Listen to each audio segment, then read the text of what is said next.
CM Revanth రెడ్డిపై మాజీ మంత్రి నిరంజన్ రెడ్డి తీవ్ర విమర్శలు చేశారు. అభివృద్ధికి తాము అడ్డుపడుతున్నామని రేవంత్ దుష్ప్రచారం చేస్తున్నారని మండిపడ్డారు. భూసేకరణ చట్టానికి అనుగుణంగా రైతులకు పరిహారం ఇవ్వాలని డిమాండ్ చేశారు నిరంజన్ రెడ్డి. ఏడాదిగా పాలమూరు రంగారెడ్డి మీద దృష్టి పెట్టండి, ఒక నెల 2 నెలలు పనిచేస్తే లక్షలాది ఎకరాలకు అదనపు ఆయకట్టు వస్తుంది, కృష్ణలో నీళ్లు వృధా పోతున్నాయని చెప్పి మొత్తుకున్నాం, నెత్తి నోరు కొట్టుకొని మొత్తుకున్నాం. అడ్డుపడే వాళ్ళు ఎవరున్నారని ఎవరిని దొక్కుంటూ పోతారు? నిధులకు అడ్డు వచ్చినా నేను దొక్కుంటూ పోతానని మాట్లాడుతుంది ముఖ్యమంత్రి గారు. మాట్లాడేటప్పుడు ఆయన ఎత్తిప్రాసాల కోసం మాట్లాడతాడా?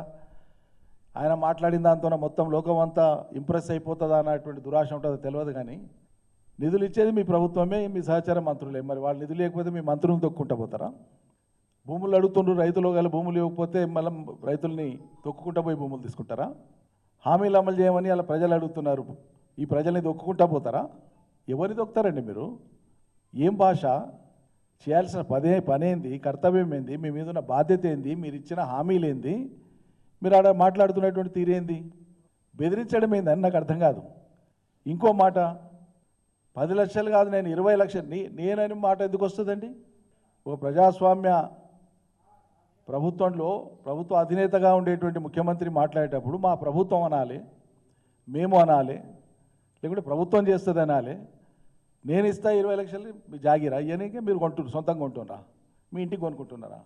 భూసేకరణ చట్టం లేదా? భూసేకరణ చట్టాన్ని కాదని భూసేకరణ చట్ట పరిధిలో వాళ్లకు పరిహారం సరిపోకపోతే మీరేమన్నా పరిహారం పెంచి ఇచ్చేటువంటి ప్రణాళిక మీ దగ్గర ఉందా? ఉంటే ప్రజలకు చెప్పండి, అది సంతోషపడతాం. ఏడాదిగా